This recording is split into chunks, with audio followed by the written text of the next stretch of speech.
nous bénissons, exaltons, magnifions, louons ton saint et grand nom pour ton amour et ta grâce. Merci Seigneur pour ton Église. Maintenant, nous allons enseigner ta parole. Nous te demandons de nous accorder tout cet esprit et de nous rendre réceptifs à ton enseignement. Pardonne nos fautes, purifie-nous, accorde-nous ta grâce et ton pardon. Au nom de Jésus, nous t'appelons.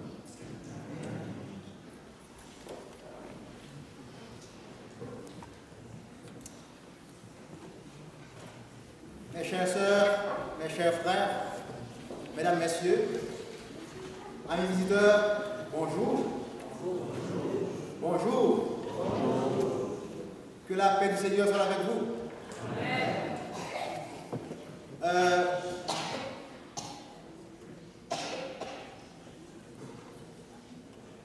Tout d'abord, je dois remercier le corps pastoral de l'Église, en particulier le pasteur Sem, pour cette invitation.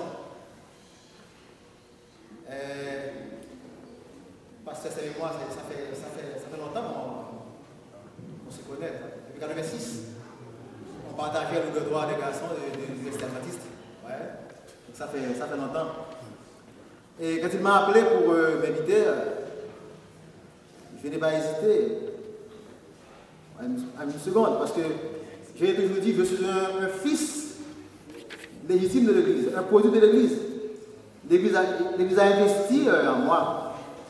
J'ai, dans mon éducation, une bonne partie des dîmes et des offrandes de l'Église en moi. Donc, c'est toujours avec plaisir et avec joie que je réponds à l'invitation de l'Église pour servir. Et donc, merci Pasteur Sem et merci à l'Église pour cette invitation. Et je remercie également les amis visiteurs, adventistes et non adventistes qui sont venus ici ce matin pour adorer le Seigneur avec nous. J'ai vu dans la salle des amis de longue date qui sont venus ici pour me voir, donc, me rencontrer, donc me saluer. Donc ils sont nombreux, je vais pas citer de nom, parce qu'ils sont nombreux là. Et ensuite je remercie le groupe Diapason pour cette merveilleuse musique. Ils ont apporté une note de douceur, de joie, de gaieté à ce culte d'adoration. Et le Seigneur est content ce matin. Et je remercie également le groupe de chant et les musiciens, les techniciens aussi. Donc, et ce matin-là, je viens de voir un exemple concret de ce que je vais enseigner ici. C'est l'enseignement qui a été fait là par le ministère des Enfants. C'est un bel exemple d'enseignement qui devait faire à l'Église. Et ce matin, nous sommes ici pour parler d'éducation chrétienne. Et comme vous le voyez, le titre du message, c'est l'Église du Christ, une communauté d'enseignants et d'enseignantes imprégnée de la vision de Dieu. Et le Christ, en allant au ciel, nous a confié un mandat.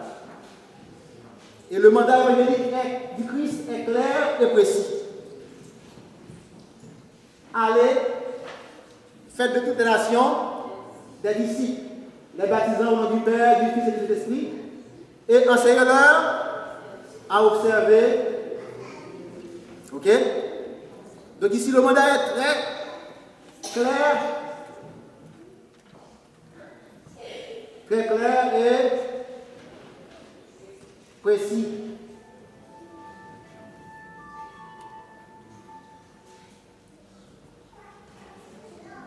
Ouais, donc il y a un petit problème technique, c'est ça, c'est le problème avec la technologie. Donc, dans le texte, j'ai souligné disciples et enseignés.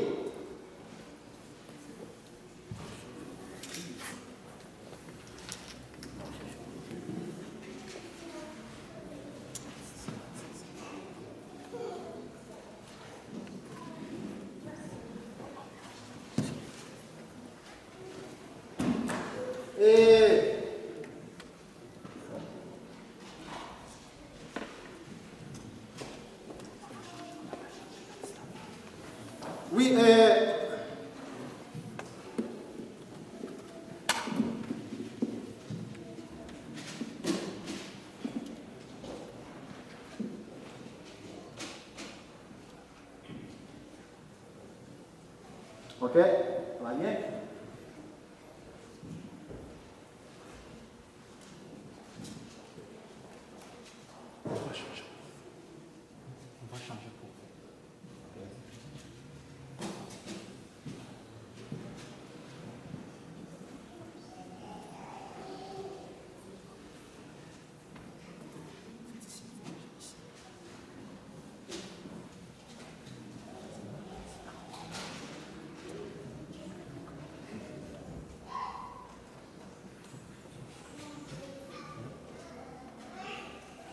Oui, donc,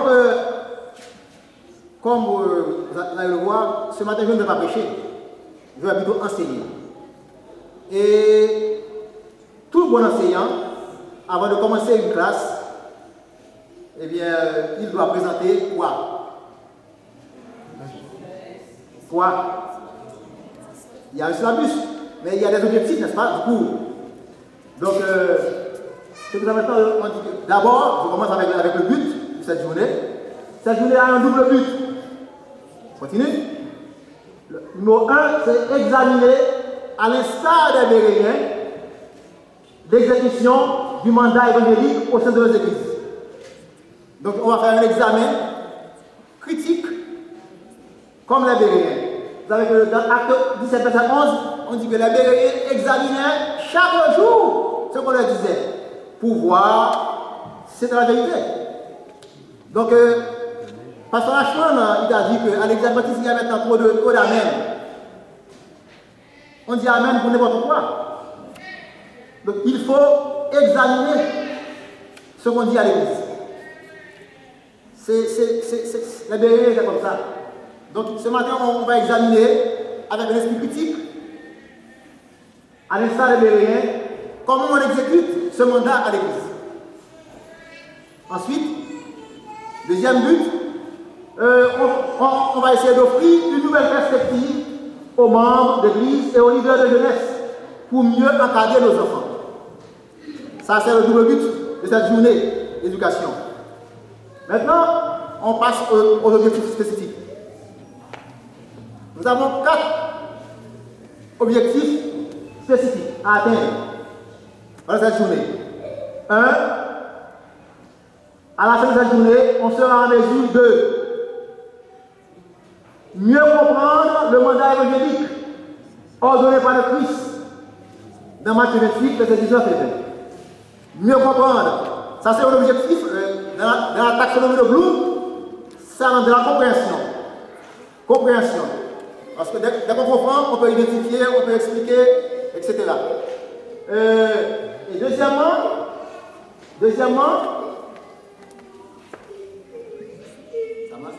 merci. Deuxièmement, reconnaître l'importance et le pouvoir de l'éducation chrétienne adventiste dans le plan du salut.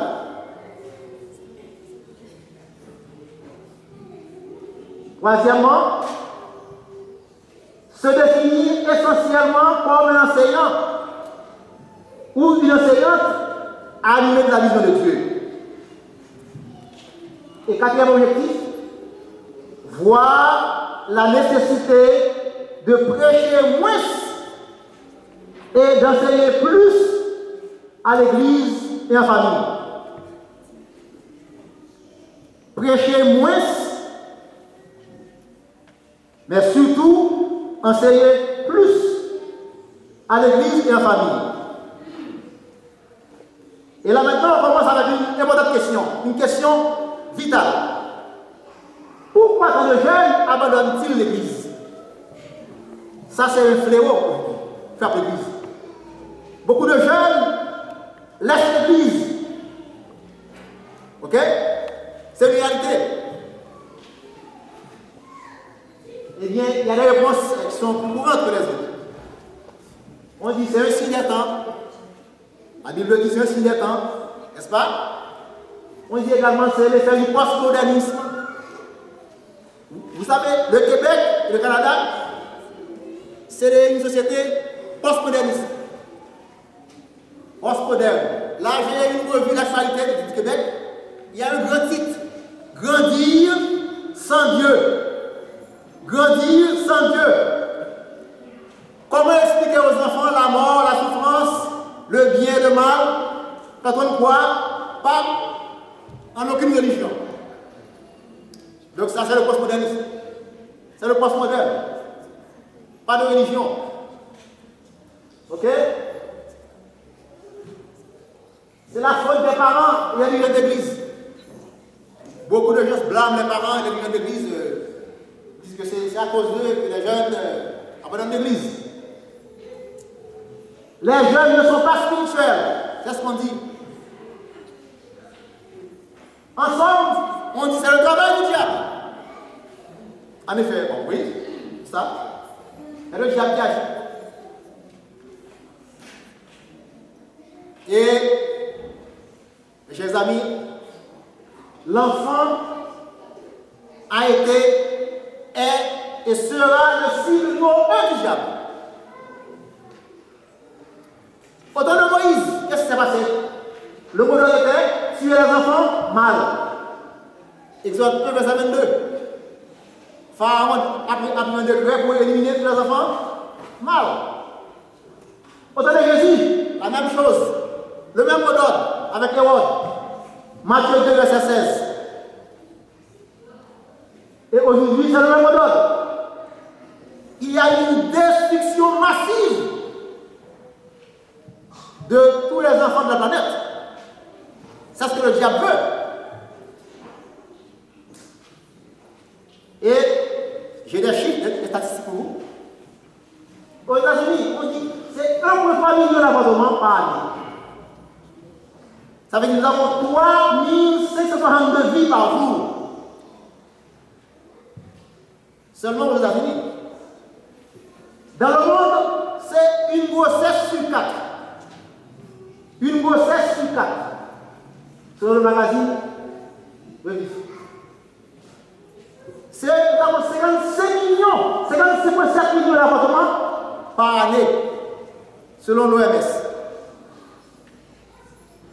Selon le PAM, Programme alimentaire mondial, nous avons 18 000 enfants qui meurent de faim chaque jour. Chaque jour, nous avons 18 000 enfants qui meurent de faim. Ça continue. Nous avons 400 millions d'enfants qui ont fait dans le monde et qui souffrent de la malnutrition dès la première mois de l'existence. Nous avons plus de 2 millions d'enfants qui sont tués dans la situation de conflit armé. Entre 250 000 et 300 000 enfants combattent dans le monde, comme des enfants soldats. Ouais.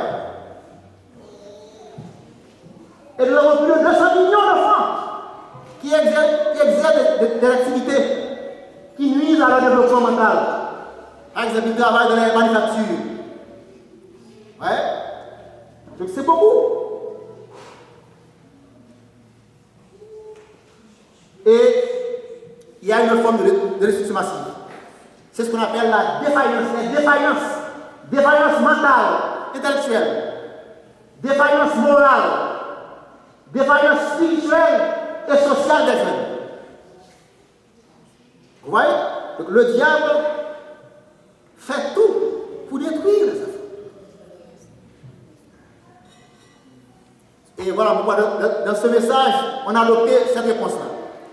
On a dit que l'ennemi marque des points parce que l'Église passe à côté de sa vraie mission. L'ennemi marque des points parce que l'Église ne remplit pas bien le mandat que le Christ lui a confié. C'est ça. Et on va voir ça. Enseigner, c'est la principale mission de l'Église. Enseigner. Enseignez-leur à observer. Le mot enseigner, c'est didasko, le mot grec. Ok? À garder, préserver, conserver, pratiquer, réserver, maintenir ce que je vous ai prescrit.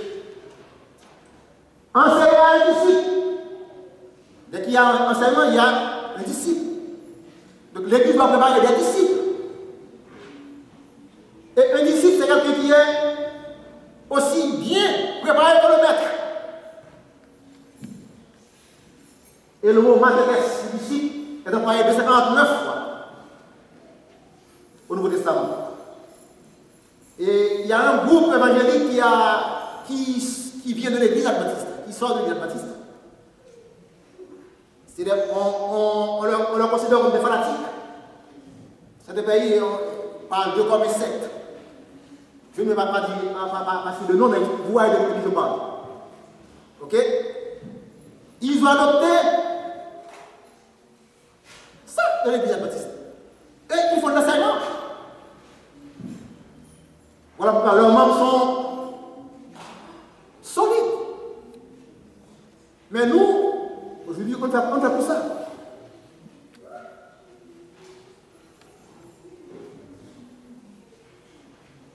Les apôtres étaient rassemblés auprès de Jésus, lui racontaient tout ce qu'ils avaient fait et ce qu'ils avaient enseigné. Il y a écrit dans les prophètes, ils seront tous enseignés de Dieu. Ok? L'enseignement, c'est la principale mission de l'Église. C'est ça le mandat. Enseignez-leur. Déclare ces choses et enseigne-les. Dit Paul à Timothée. Et maintenant, là, nous avons les enseignants choisis par Dieu. Dieu a choisi les enseignants. Voilà, c'est le triangle. Famille, école, église. Maintenant, j'aimerais vous poser une question. De ces trois-là, quelle est la plus puissante, la plus influente? D'après vous? La famille, exactement. Mais est-ce que dans la réalité aujourd'hui, c'est le cas? Hein? C'est le cas aujourd'hui? Non! Il faut le dire très fort. Non, c'est non. Aujourd'hui, qui est le plus fort? D'après vous? Hein? C'est l'école. Et sur la même on va voir ça. Comment est-ce que l'école? C'est l'école la plus puissante. En tant qu'enseignant, moi je le sais. Vous voyez? L'église passe à côté. La famille et l'église n'enseignent plus. Et l'école enseigne. Et l'école a toute panoplie de méthodes, de technologies, d'outils, d'instruments pour enseigner bien. Les jeux vidéo là, ce sont des génies qui les ont construits.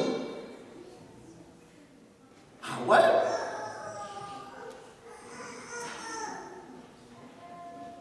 L'Église a besoin des enseignants qui voient comme Dieu voit. Dans Hébreu 11, verset 23, on dit que ce n'est pas la foi que les paroles de Moïse l'ont caché dans le fleuve, n'est-ce pas? Parce qu'il vit que l'enfant était beau.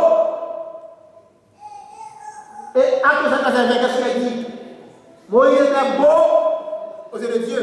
Donc, vous voyez, les paroles de Moïse ont vu la même chose que Dieu. Moïse était beau à leurs yeux et aux yeux de Dieu, Moïse était également beau. La même vision. Dieu voit la beauté qui est dans chaque enfant, en chaque jeune. Et les parents doivent voir ça aussi. Même si l'enfant donne des problèmes. Non. Il faut voir, continuer de voir cette beauté-là en lui. L'enseignant chrétien, parents, dirigeants et membres d'église doivent voir avec les yeux de la foi ce que Dieu a vu en chaque enfant.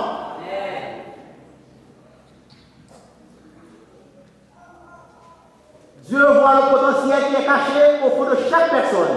Riche ou pauvre, noir, jaune ou blanc, homme ou femme, enfant ou adulte. En chaque membre d'église, il y a un potentiel. Voilà pourquoi le dirigeant ou bien le membre d'église, on met en face sur ce qui est mauvais chez la personne. Il faut valoriser ce qui est bien. Vous savez, c'est ce qu'on appelle l'effet de halo. L'effet de halo, c'est quand on prend une chose négative et on généralise là. Oui, l'effet de halo. Quelque chose de négatif sur la personne et on dit que cette personne est mauvaise. La grâce de Dieu se trouve en chaque enfant chaque jeune, chaque membre d'église. Chaque individu va reçu de Dieu un ou des dons. L'éducation, c'est la rédemption.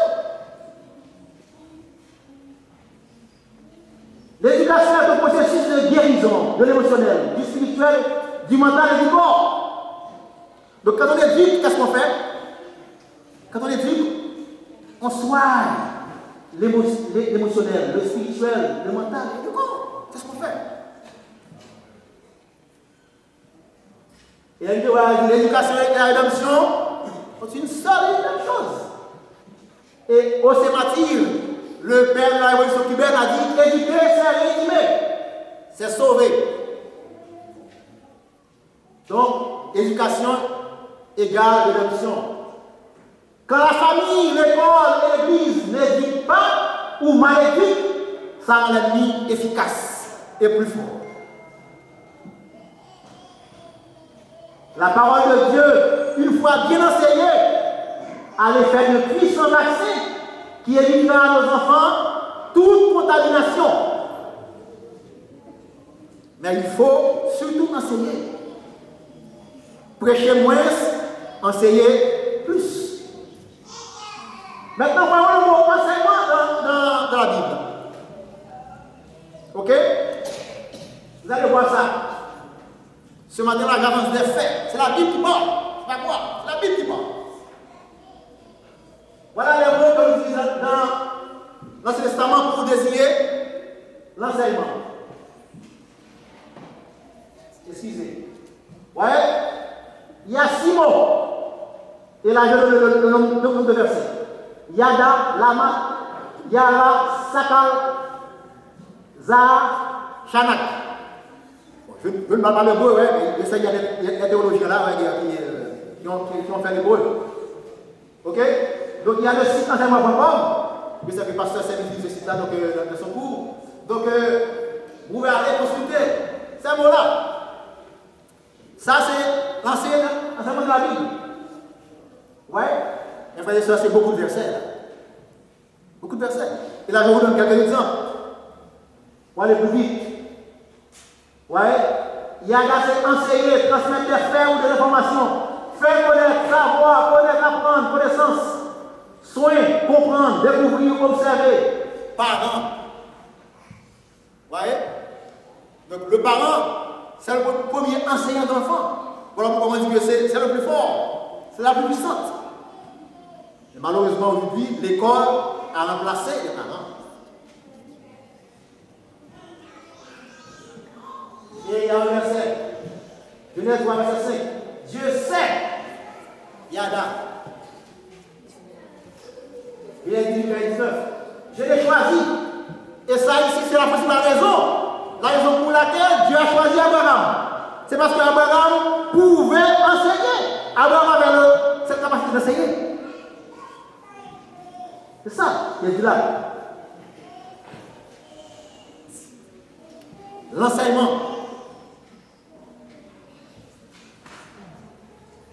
Ok. Donc, le mot ramat, c'est l'exemple à mort. Enseigner, apprendre, exercer art, donner de la science, mettre, esprit, recevoir, instruction illimitée, etc. Ok? Donc, je vais aller plus vite. Yara. Donc, après, je vais donner le PowerPoint à Pasteur Sem. S'il y a des gens qui veulent avoir ça, donc ils peuvent toujours voir le Pasteur Sem. Ok? Donc, voilà, le mot Yara. Enseigner, élever, informer, diriger, éduquer, instruire, montrer, se signaler, arroser, répandre. Va donc, je serai avec ta bouche, je t'enseignerai ce que tu auras à dire. C'est ce que Dieu avait dit à Moïse. Ouais. Yara. Ça, maintenant. Enseigner, rendre sage, être attentif, réussir, avoir du succès, montrer une grande intelligence, chanter un cantique. Donc ce matin, le groupe Diapason a enseigné à travers le cantique.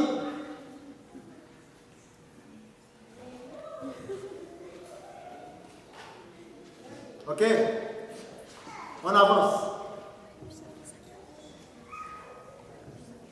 Ça, enseigner, signaler, éclairer, briller dans la nuit, tirer instruction, avertir.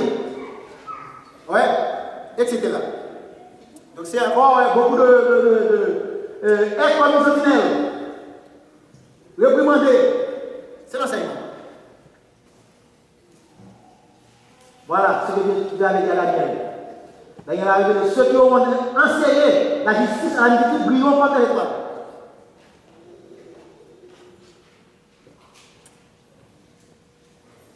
Chanak, instruit entre les dédiés, inaugurer, établir. Et il y a le verset très connu, n'est-ce pas? Instruire l'enfant. Voilà. Donc, ça c'est. Il y a d'autres mots hébreux encore pour désigner enseigner. Als, Yaka, Mouka, etc. Ouais? Enseigner, c'est vaste, beaucoup là. Maintenant, le mot enseigner dans le Nouveau Testament. Voilà. Nous avons, ouais, didasco, didaché, didaskalos, didaskalia, didactos, didacticos. Le mot didactique vient de ça voilà, l'enseignement. Et vous voyez, il y a également le mot hétérodidacte, diascaléo.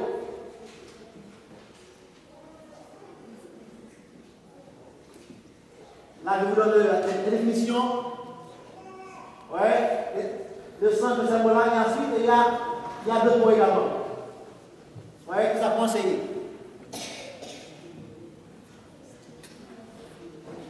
Autant de mots pour enseigner. Ouais, toujours pour enseigner. Maintenant, quand on dit de prêcher, le mot prêcher, quel Rousseau, 60 versets. Ouais, vous regardez le nombre de versets pour enseigner et maintenant pour prêcher. Ok, prêcher. Proclamation publique de l'évangile et de ce qui le concerne, faite par Jean-Baptiste, par Jésus, par les apôtres et d'autres enseignants chrétiens. C'est la prédication. Jésus prêchait également. Ok? Dès ce moment, Jésus commença à prêcher et a dit, repentez-vous car l'homme des cieux est proche. Mais enseigner et prêcher, c'est deux choses distinctes. N'est-ce pas? Oui. Jésus, on dit ici, Jésus parcourait toute la Galilée, enseignant, didasco, dans les synagogues, prêchant, Kérousseau, la bonne nouvelle du royaume.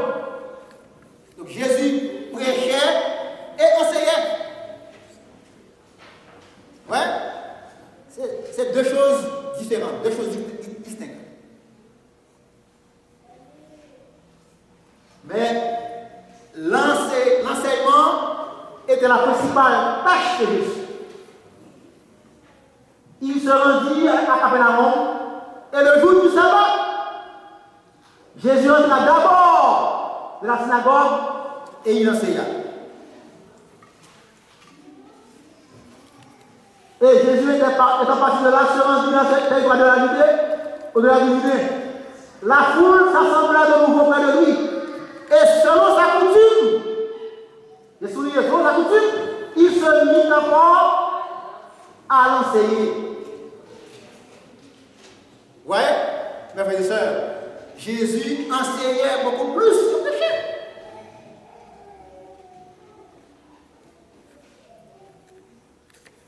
Et la prière de la bouche, il les enseigna et dit, Marc 14, 49, j'étais tous les jours parmi vous.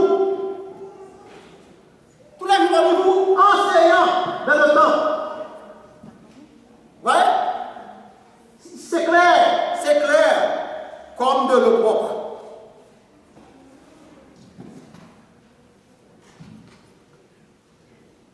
Enseigner, c'est un des critères clés pour choisir individuel de l'Église.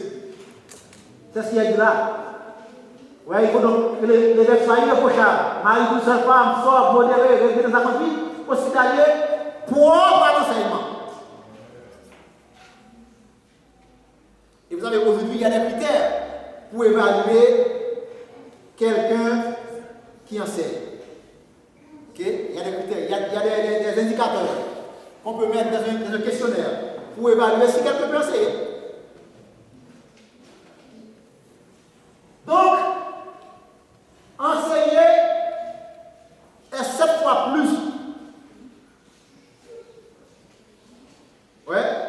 plus nombreux que riche. Regardez, 419 fois contre 60 fois dans la Bible.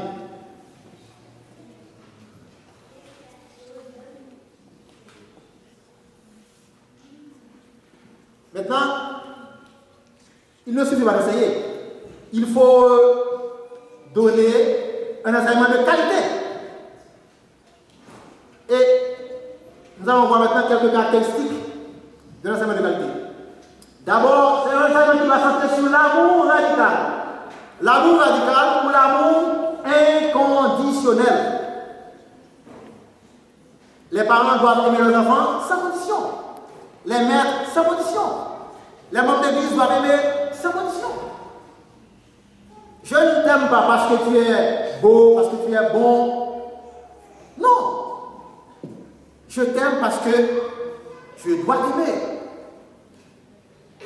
Vous savez, il y a l'amour radical, il y a aussi l'amour sadique. C'est Paolo Freire, le grand pédagogue christique, qui a inventé ce concept, l'amour radical. Parfois, je t'aime. Mais, il y a un moment où on va te voir au pied du mur. C'est plutôt un amour conditionnel. Un amour conditionné par un enseignement de qualité doit être plaisant, agréable. Ce matin-là, on a eu un exemple d'enseignement de qualité. C'était plaisant, c'était agréable. Vous voyez? Donc on riait, on s'amusait et on apprenait.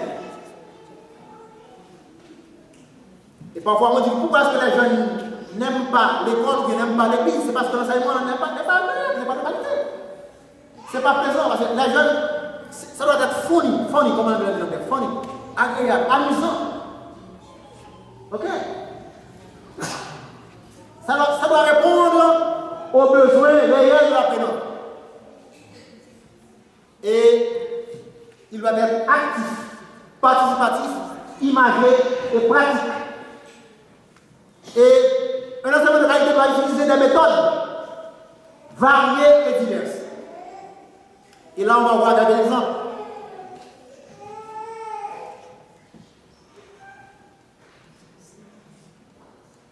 Voilà. Ça, c'est un exemple des méthodes avec les taux de rétention. Quand on enseigne par l'exposé magistral, eh bien, il y a seulement 5% qui sont retenus. Ok? La lecture, comme on fait à l'université, c'est 10%. L'audiovisuel, c'est 20%. Mais la démonstration, 30%. Discussion en groupe, 50%. Et apprentissage par la pratique, 75%. Et enseigner aux autres, par exemple, quand on enseigne aux autres, par exemple, quand les enfants enseignent aux autres enfants, eh bien, ils retiennent 90%. Voilà pourquoi il faut préparer les enfants à enseigner aux autres. Il faut avoir de plus de place à l'église aux jeunes. Les préparer pour qu'ils enseignent.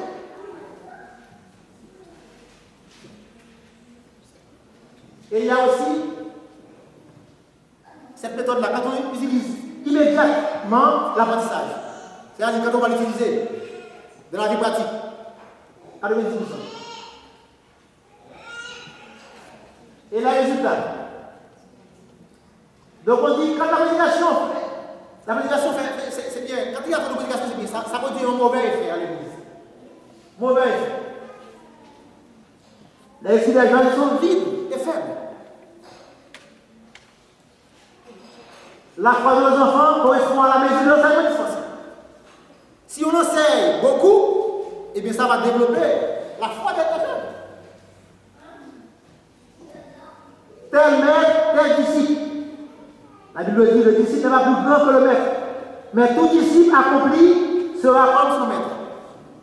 Voilà pourquoi, chers amis, chers parents, chers dirigeants d'église, chers membres d'église, vous avez intérêt à enseigner beaucoup plus aux jeunes, à la maison, mais à l'église. Et on dit que c'est une situation qui favorise la vie. Parce que ici à l'église, on enseigne très peu. Et les peu d'enseignements qu'on fait est très mal fait. On prêche trop. Et en plus, parfois on prêche mal. Parce que quand on prêche à l'église, eh bien, qu'est-ce qu'on fait? Qu'est-ce qu'on fait? Si bien le verbe sermonner, maintenant au lieu de traduire, c'est comme si manquait des gars, ou bien injurier quelqu'un. Ouais, on injure. Et vous savez, ça crée beaucoup de stress. Donc il faut enseigner beaucoup plus. Et même quand on prêche, il faut prêcher avec amour. Donc, en conclusion, nous ne formons pas de disciples de Christ. Et si on n'est pas disciple, eh bien, on ne peut pas défendre sa foi. Et l'ennemi va nous terrasser. Que je vous bénisse. Donc, sur la midi, nous allons approfondir davantage tout ça. Et on va mettre beaucoup d'emphase sur la famille et l'école. On va voir le pouvoir de l'école. Et surtout, on va vous donner des moyens de contourner tout ça à l'école. Alors, après le repas, eh bien, on sera ensemble pour la table ronde. Merci, à plus tard.